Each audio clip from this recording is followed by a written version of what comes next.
அஸ்ஸலாமு அலைக்கும் வரஹ்மத்துல்லாஹி வபரகாத்துஹு. அன்பார்ந்த அனைத்து உறவுகளுக்கும் இனிய காலை வணக்கம். மிக மிக முக்கியமான சில தகவல்கள் வெளியாகி இருக்கின்றது. இந்த தகவல் எனக்கு நேற்று இரவு கிடைத்தது. இந்த வீடியோ இப்போ தான் என்னால் பதிவு செய்ய முடிந்தது. இது பற்றிய மேலதிக தகவல்கள் உங்களுக்கும் தெரிந்திருந்தால் மறக்காமல் கமெண்ட்லையும் பதிவு செய்யுங்க. எனக்கு கிடைச்ச தகவலின் அடிப்படையில் கிடைச்ச சில வாய்ஸ் கட்டுகள் மற்றும் ஃபோட்டோக்களோட உங்களுக்கு இந்த காட்சியை நான் பதிவிட்டிருக்கிறேன், பாருங்கள். அஸ்ஸலாமு அலைக்கும் வரஹ்மத்துல்லாஹி வபரகாத்துஹு. இப்போ நேரம் சரியாக நைட் 8:38. இந்த மார்னிங் கடத்தப்பட்ட புல்லை இவரால் தான் கடத்தப்பட்டது. அடுத்த மற்ற என்னென்றால் இன்னும் புல்லை கிடைக்கல. புல்லை கிடைச்சதான் நியூஸ் பரவி கொண்டிருக்குது. புல்லை இன்னும் கிடைக்கல. இந்த புல்லை கிடைக்கல. புள்ளைய கடத்தி கொண்டு போனால் அந்த வெஹிக்கிள் மட்டும்தான் இது வரைக்கும் கிடைச்சிக்குது. அப்போ 50 லட்சம் டிமாண்ட் பண்ணிக்கிறாரு. அந்த 50 லட்சத்தை தந்தால் தான் புள்ளைய உசுரோட விடுவேன் அப்படின்ட்டு. இன்ஷால்லா எல்லாரும் கொஞ்சம் முயற்சி செய்யுங்க. இவரை கண்டுபிடிக்கிறதுக்கு கொஞ்சம் கண்டுபிடிச்சி சப்போர்ட் ஒன்று தாங்க கண்டுபிடிக்கிறதுக்கு எல்லாரும் இன்ஷால்லா. இப்போ உனக்கு என்ன வேணும்? இப்போ உனக்கு என்ன வேணும்னு சொல்லு. அவன் அக்கௌண்ட்டுக்கு எவ்வளவு? எத்தனை? 50 லட்சமா? சரி, நான் ரெடி பண்றேன். என்ன புள்ளி ஒன்று செஞ்சு உனக்கு 50 லட்சம் நான் ரெடி பண்றேன். டேய், உனக்கு 50 லட்சம் சல்லி ரெடி பண்றேன்டா. நீ எங்க இரு இப்ப? உன் அக்கௌண்ட்டுக்கா?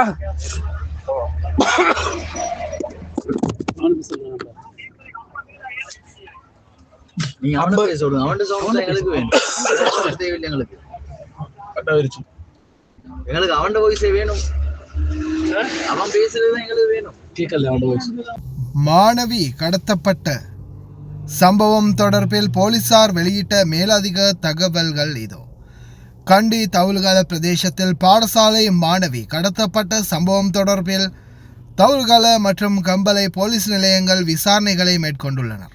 தனியார் வகுப்பிற்கு செல்வதாக தனது நண்பி ஒருவருடன் தழுவகல நகருக்கு சென்று கொண்டிருந்த போது நேற்று முன்தினம் 11ஆம் திகதி காலை 7:15 மணி அளவில் கருப்பு நிற வேனில் வந்த சிலர் இந்த கடத்தலை மேற்கொண்டுள்ளனர். மாணவியை கடத்தி சென்று மறைத்து வைத்த இளைஞன் முதலில் 50 லட்சம் ரூபாய் மாணவியின் தந்தையான வர்த்தகரிடம் கப்பமாக கோரிய பின்னர் அதனை 30 லட்சமாக குறைத்துள்ளார்.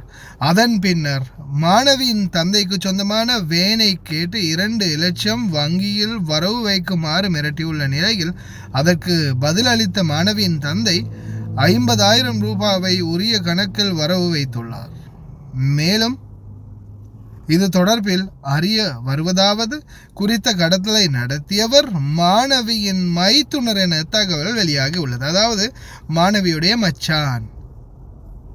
மாணவி பாடசாலை சீருடையை அணிந்து தனது தோழியுடன் வகுப்புக்கு சென்று கொண்டிருந்த போது வழியில் நிறுத்தப்பட்ட வேனிலிருந்து கீழே இறங்கிய உறவினர் அவளை வலுக்கட்டாயமாக வேனில் ஏற்றியுள்ளமை சிசிடிவி கேமராக்களில் தெளிவாக பதிவு செய்யப்பட்டுள்ள காட்சியாகும். அப்போது மாணவியை காப்பாற்றுவதற்காக வாலிபர் ஒருவர் வேனில் தொங்கிக் கொண்டு சுமார் 500 மீட்டர் தூரம் சென்று அவரை காப்பாற்ற முயற்சித்த போதிலும் சந்தேக நபர் அவரை அடித்து கீழே தள்ளியுள்ளார்.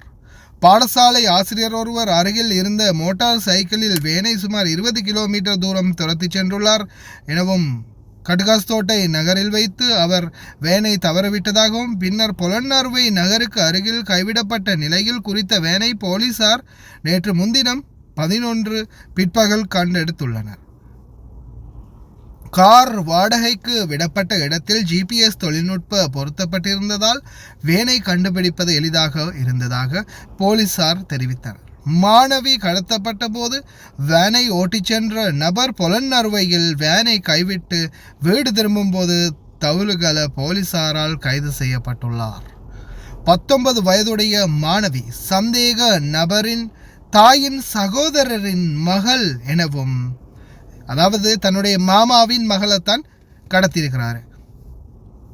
அவருக்கு மகளை திருமணம் செய்து வைப்பதாக உறுதியளித்துள்ளதாகவும் போலீஸ் விசாரணையில் தெரிய வந்துள்ளது. குறித்த சந்தேக நபர் ஜப்பானில் சில காலமாக தொழில் செய்து வருவதாகவும், சந்தேக நபர் மாணவி தரப்பில் விருப்பமில்லாத நிலை உள்ளதாகவும் தெரிவிக்கப்பட்டுள்ளது. மாணவியை கண்டுபிடித்த பின்னரே அவர் மூலம் பெறும் வாக்குமூலத்தின் அடிப்படையில் இந்த அனைத்து விவகாரங்கள் குறித்தும் தெளிவான தகவல்களை வெளியிட முடியும் என போலீசார் தரப்பில் தெரிவித்துள்ளனர். பொலனறுவை பிரதேசத்தில் குறித்த மாணவியை தேடும் நடவடிக்கை ஆரம்பிக்கப்பட்டுள்ளதுடன் சம்பவம் தொடர்பில் கண்டி பிரதேச சிரேஷ்ட போலீஸ் அத்தியட்சகர் அனுருத் பண்டாரநாயக்கவின் பணிப்புரையின் பேரில் தல்வாகல மற்றும் கம்பளை போலீசார் விசாரணைகளை மேற்கொண்டு வருகின்றனர். கடத்தி செல்லப்பட்ட மாணவியை கண்டுபிடித்து சந்தேக நபரை பிடிக்க 3 போலீஸ் குழுக்கள் தற்போது நியமிக்கப்பட்டுள்ளன. இதுதான் தற்போது கிடைத்துள்ள தகவல். மேலதிக தகவல் இன்ஷா அல்லாஹ் விரைவில் கிடைக்கும் என்று நம்புகிறோம். பார்க்கலாம். வலைக்கம் அஸ்ஸலாம். இந்த அன்சார் பிரதர், நானும் இந்த மெசேஜை மாவனில் குரூப்பில் வந்ததை எடுத்து போட்ட காரணம் என்னென்னா, இதுக்கு பேரண்ட்ஸ் காரணம். இப்போ எல்லா பேரண்ட்ஸுக்கும் ஒரு படிப்பினையாக தான் போட்டது. என்னென்னா, புள்ளோல் இதை செய்கிறது எப்படி செஞ்சாண்டா வீட்டில் யாரும் செஞ்சு பழகில்லை. ஆனால் பேரண்ட்ஸ் புள்ளோலுக்கு கொடுக்குற ஃபோன்லேயும் கேம்லேயும் மாறது தான் இவங்க செஞ்சு பழகிக்கிறாங்க. அவங்க தடுக்க வேண்டிய காரணத்தால் தான் நான் போட்டேன். கட்டாயம் எல்லா பேரண்ட்ஸும் இதை சின்னவங்களுக்கு ஃபோனை கொடுத்து அவங்களோட வேலைகளை செஞ்சுக்கோறதுக்கு உள்ள வழிகளை இந்த இலகுவாகி கொண்டு இருக்கிறாங்க. ஆக இதை தடுக்கிறதுக்காக வேண்டி தான் நான் ஒரு படிப்பினை குரூப்பில் இதை மெசேஜை போட்டேன். கட்டாயம் இதை படிச்சுக்கு தான் போட்டேன், ஃபோனில் தான். ஆகவே தான் நான் மெசேஜை போட்டேன். இன்ஷா அல்லாஹ் தவிர்த்துக்கொள்வோம், பிரச்சனை இல்லை. இதை எல்லா பேரண்ட்ஸும் இதை தவிர்த்துக்கொள்வது இந்த புள்ளோட கையில் ஃபோனை கொடுக்குறது. அஸ்ஸலாமு அலைக்கும். குரூப் வாசி எல்லாருக்கும் ஒரு ஜனாசா அறிவித்தல் உண்டு. கெட்ட சம்பவம் உண்டு. அப்படி என்றால் எங்களோட வளவத்த 2 தெக்கியார் ரோட்டால் திரும்பக்குலைக்கு வளவத்த இம்ரானானா தாடி வச்சுப்பார் ஜமாத்தேஸில் அவரோட மகன் தூக்கு போட்டுக்கொண்டு மௌத்தி சின்னவன் உண்டு.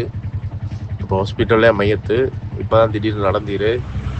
பிள்ளைக்கு ஏசினாம் அதுக்குன்னு சொல்லி அவங்க கோச்சி கொண்டு எந்தியோ சோள களத்தில் போட்டுக்கொண்டு தொங்கிற போல் எதர்ச்சியாக அவனை இப்படி இதாகி மௌத்தாயிர. கொஞ்சம் அறிவித்தல் தந்துட்ட ஹாஸ்பிட்டல்லே மையத்து சின்ன பொடியனோண்டு 3ஆம் ஆண்டோ 4ஆம் ஆண்டோ தான் பொடியன். வெளிநாடு வாழ் தாய் தந்தையர்களே, மறுபடியும் உங்களுக்கான அவேர்னஸை தான் நான் கொடுக்குறேன்.